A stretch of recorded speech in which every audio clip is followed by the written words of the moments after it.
Greetings, ladies and gents, and welcome to this daily science fiction extravaganza, commonly known as Tales from Outer Space. Taken from the subreddit HFY. All the relevant links will be down below. And, as always, I hope that you enjoy. And if you do, please consider supporting the channel. On to the science fiction. Just a little addendum to the intro, letting you know that this Saturday at 9 p.m. GMT, I will be doing a stream where I will be opening up some Magic the Gathering booster packs. This will be in preparation for the big Warhammer TCG box opening that will be happening sometime at the end of the month. I hope to see you all there. Story number 1. The 10-month rule, written by OpinionatedIMO. 1. They came on a Tuesday. Prior to the announcement, it was like every other day in recent memory. They were news stories about the riots, wars, pollution, weather catastrophes, and cute lab puppies which saved their owners from deadly space heater fires. The typical sort of things. The world was so jaded by the usual dreck that the international press had to find a more effective means of breaking such exceptional news. Massive alien spacecraft landing on Earth. It's not something they could just tack onto the end of a nightly broadcast. They decided to interrupt the most highly watched show on television ever, just as it was about to air. More than 1 billion people worldwide tuned in to witness the nail-biting finale. In a hugely ironic state of affairs, millions of those angry viewers immediately called their television provider to complain about the interruption. Either they believed it was a clever marketing hoax to hijack the captive audience, or they simply didn't care if that extraterrestrials had landed on our planet. Either way, the people demanded closure to their favorite show. They flocked to the social media sites to vent their frustrations. Some eventually decided to discuss the strange news. Conspiracy theories had a field day with the story. Television critics discussed the merits and potential risks of putting another War of the Worlds type of broadcast stunt in the modern age. Some saw it as a marketing genius, and others thought it was a dated idea and highly unoriginal. No one took it seriously, however, even when the network heads came forth and swore that it wasn't a hoax. No one believed it. That's just the sort of crazy length that they would go to pull off something like that. The people thought, except that it was real. From the considerable social media backlash, the leaders of the world had come forth and proclaimed that the news reports were completely true. Aliens had arrived in the massive spaceship, and they brought with them terrible news. A catastrophic event was going to happen very shortly. The planet was going to be completely destroyed, and all life would be extinguished. In the wake of this global apocalypse, there was nothing that anyone could do to stop it. As an apparent act of interspecies benevolence, the aliens offered to take all human infants under 10 months of age back to the planet for salvation. Despite this curious act of charity, no other human being would be spared from the extinction event. The rest of us only had a short time to prepare for the end of everything. There was no hope for anyone else outside their stated parameters, under any circumstances. 2. Once the news sank in and people across the world began to accept the horrific news as authentic, an unprecedented global panic wave occurred. Just like the Kubler-Ross stages of grief, there was a complete denial at first. Then came the great anger at the utter helplessness of the situation that was followed by pathetic attempts to bargain with the aliens for their lives. Predictably, a frustration saw self-depression, and lastly, acceptance would come closer to the end. Most people were stuck somewhere between stage 1 and 3 after the devastating announcement. I'm not even sure they are real, some conspiracy theorists stated. Others accepted that the aliens themselves were real, but doubted the claims of global catastrophe. Many were skeptical of their true motives. Everyone had seen the massive spaceships with their own eyes, but that didn't prove anything beyond the possible invasion. Not a single scientist in the worldwide astronomical community could see the moon-sized astral body they claimed was on a direct trajectory with Earth. It was conveniently explained to be outside of the visible spectrum by our extraterrestrial benefactors.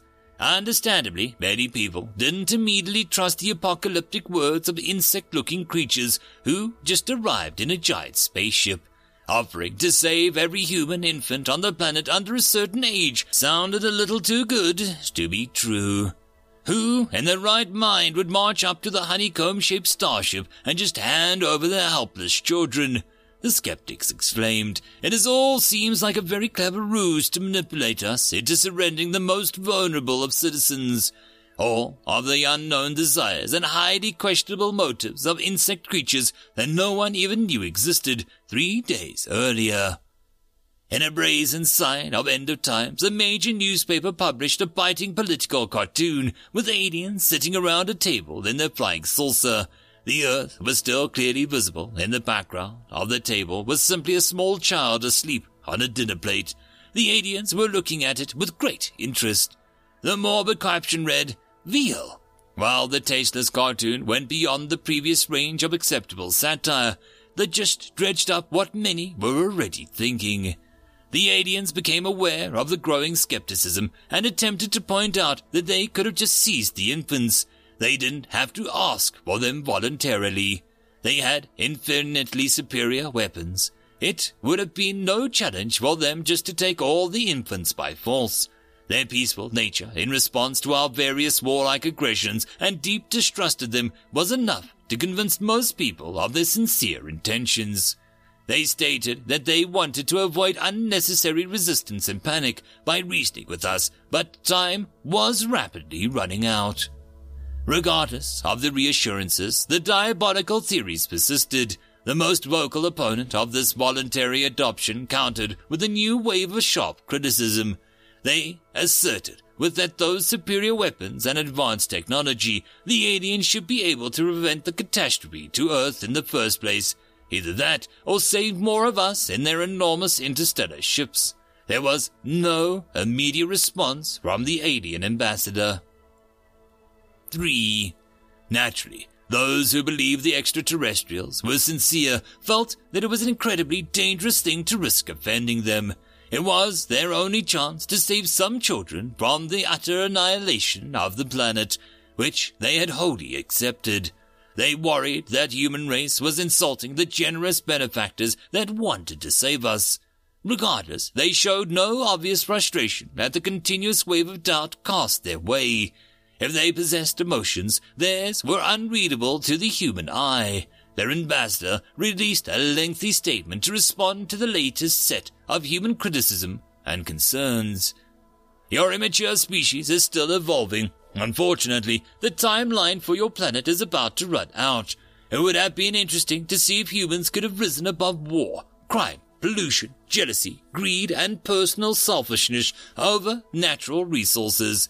Some within the culture think that you could have survived the next few centuries.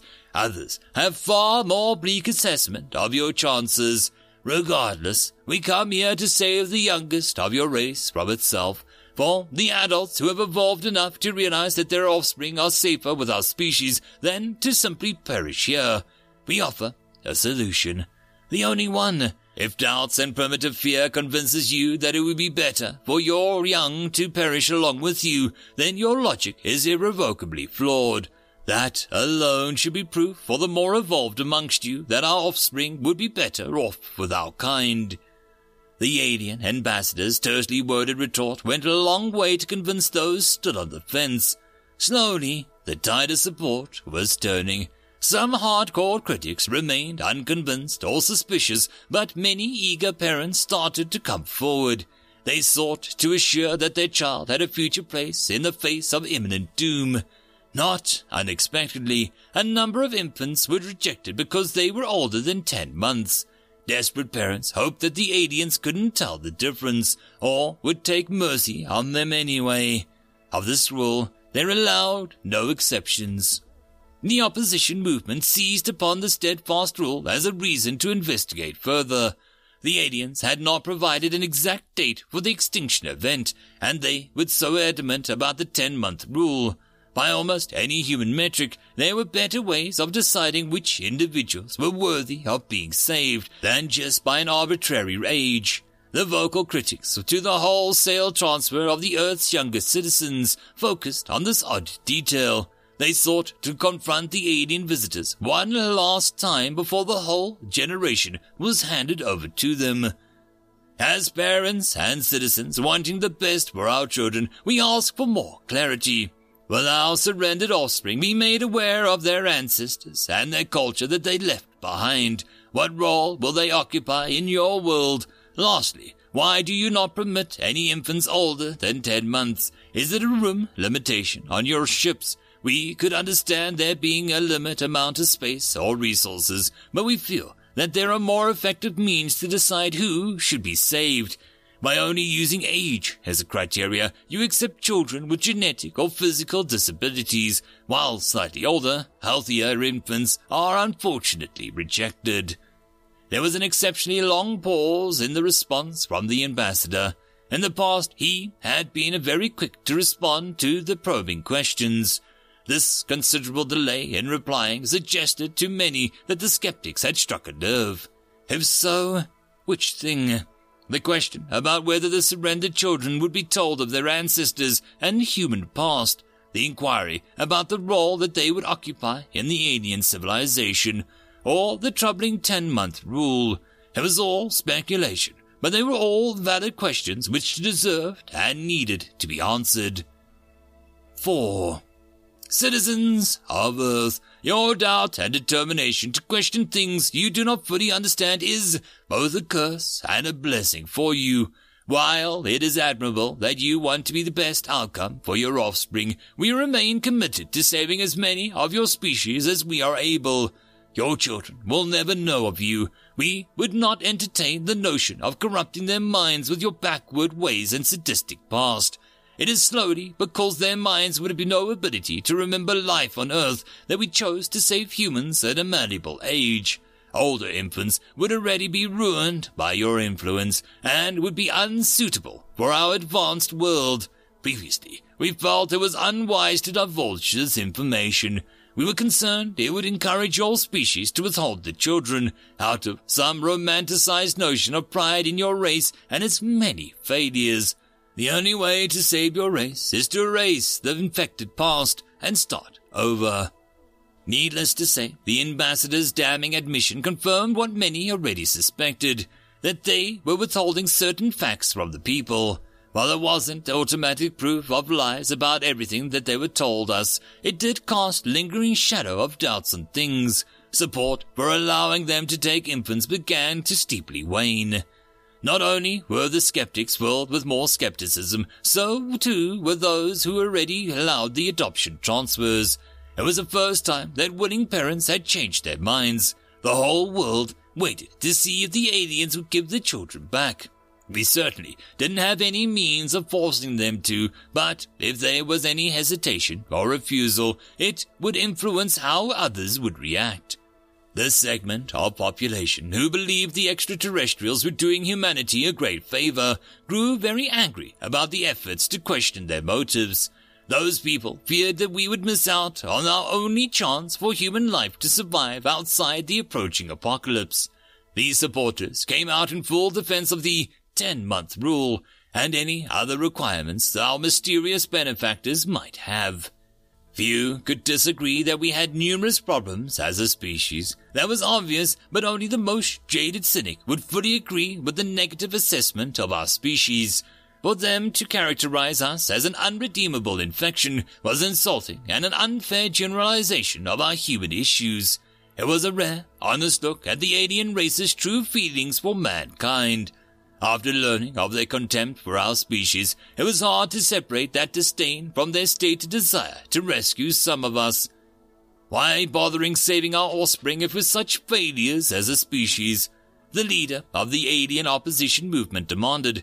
Wouldn't you be risking a contamination of your perfect world to have our warring, selfish, greedy offspring amongst your utopia.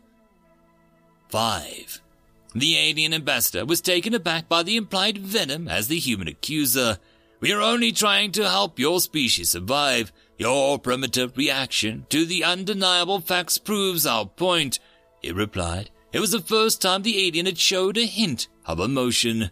Only by removing the nurture of your irascible race can your offspring avoid its pitfalls. Otherwise, you are condemning tens of millions of your species to death by remaining here. Is that your goal? If so, you've demonstrated the traits of jealousy and selfishness. Are you so angry about the survival of these infants that you would sabotage their only chance to escape since you can't join them? For once, the members of the alien opposition groups were filled with pangs of uncertainty. None of them wanted the entire human race to go extinct. The alien ambassador spoke with an elegant clarity and purpose. If they were actually telling the truth about the disaster and their plans to save the children, then all of them were obstructing the only chance the human race had to survive. It was an uncomfortable place to be. The majority of people already trusted the gentle, plant-consuming visitors and wanted to do all they could to assist with their critical rescue mission. These supporters became increasingly violent towards their well-meaning grassroots efforts to question them. They saw it as a grave threat to the chances of saving human young. The pushback was intense to the dying opposition movement. Morale sank as doubts grew. It did feel self-destructive to continue to criticize superior beings that could easily destroy them, but hadn't chosen to. They had proven their benevolence by their actions. Their global leader of the opposition dissolved his collapsed organization and prepared to make amends for damaging their fragile relationship with the aliens. Mr. Ambassador, on behalf of the grateful people of Earth, we would like to sincerely apologize for questioning your generosity and hospitality. It was our sole desire to know the truth. We had no other motivations but to make sure that the precious children that we are placing in your permanent care will be safe. We do not want them to experience the horrible death which you have advised us is coming. It's just that we had to be sure. If it was possible for a massive grasshopper-like creature to express understanding, the alien ambassador did. He motioned for the human spokesman to continue with his thoughts. One of our most sacred tenets is do unto others as you would want them to do unto you. These infants are completely helpless. They depend on parents, our guardians, to take care of their needs and protect them from harm. I feel that they would do the same for me if our roles were reversed. It's what any compassionate person would do. It has been our duty to make sure that these sworn promises are sincere and true. We have been critical and suspicious of your motives because it is perhaps our last responsibility to these survivors of the human race. The ambassador nodded in the rudimentary efforts to mimic the human gesture of agreement. He still struggled with some of the more subtle nuances of the different Earth languages and facial mannerisms. Curiously, the human spokesman began to weep near the end of his apology. Mystified by the emotional response, the ambassador inquired why he was crying. My own son is 13 months old and does not qualify for your offer of salvation, nor will my unborn child. If the destruction of Earth occurs in less than 3 months, they will both die with their mother and I when the end time comes. While this brings me immense sadness, it is some consolation that others of my struggling race will continue living through our outreach. Thank you for your part in saving some of our people. 6. The alien ambassador nodded in compassion again. I understand all of your past reservations. It's only natural for your species to fear what you do not know or understand. If it is any consolation, your concerns were completely justified. We are going to eat all of them on the long trim back to our solar system. Some will be kept alive for breeding stock to maintain a renewable source of food, but ultimately all of them will be livestock. As distant kin to your winged locusts, we are many and have a voracious appetite. While we are primarily herbivores, we will need a rich source of protein and fat to survive the deep space journey. Your 10-month-old and younger infants will sustain us very well. The spokesman of the opposition snarled and gnashed his teeth at the primitive fury. The majority of the human race had been duped by these oversized crickets. Their invasion of the planet was successful because it was approached like a rescue. They conquered the Earth without even firing a shot. The population had been outwitted by empty promises and clever lies. "Why confess the truth to me now?" he spat. "No one will believe you. They would think it was just another misguided effort to undermine our rescue efforts by your opposition group. It seems so much easier to concoct this apocalyptic story so your sheep-like race would bring them directly to us, all without any effort on our part. I must confess that I didn't anticipate the level of resistance that your organization like yours gave us. Obviously, it wasn't enough," he snarled. "Why do this to us? We never harmed your species. We didn't even know you existed until recently. As we fly from galaxy to galaxy, we must strip the natural resources from each planet in order to survive. It is not personal, I assure you. We've decimated countless civilizations and species on our travels through the cosmos. Since you suspected our true intentions and formed a powerful resistance against us, I could learn from you. You could show me how to avoid the same opposition in the campaigns. If you do, I will reward you. I would spare you and your fertile mate head up our breeder program. If you cooperate fully and agree to yield to us many calves, I will also spare your 13-month-old toddler and unborn child. Perhaps they can be future livestock breeders. All you have to do is to unconditionally surrender." The leader of opposition stood there considering the ambassador's proposal to betray his own species. "While saving my own skin and my family would greatly appeal to me personally, I will have to decline your generous offer. You see, at this very moment, our other members of my resistance movement are on board your sister ships. We didn't really disband. While they deliver similar apologies to the ambassadors of those vessels, our undercover agents have placed massive industrial pesticide foggers inside the ventilation systems." The opposition leader smiled and put on his oxygen mask as he synchronized time. From inside his coat pocket, he pressed and released the button. Noxious fumes began to circulate throughout the massive ship. The ambassador rubbed his antennae together frantically to warn the rest of the ship, but it was too late. The revolution had already begun. As the alien ambassador lay dying, the resistance leader said to him, "Never take the human race for granted. You'll die in the end. We have nothing left to lose, and we'll fight to the death. I live-streamed your confession worldwide just now. Whichever members of your species that survives this coordinated raid will be considerably less welcomed by our informed people of Earth. Good day to you, kind sir." End of story. And that, my friends, concludes this dose of science fiction fun. I hope that you enjoyed. And if you did, please don't forget to support the author from the link down below. But if you want to support this channel, there are links as well down below for you to help with. But the easiest way would be to share this video. And if you are so inclined, subscribe as well. I will see you all in the next episode, and I hope that you all have a fantastic time until then. Cheers.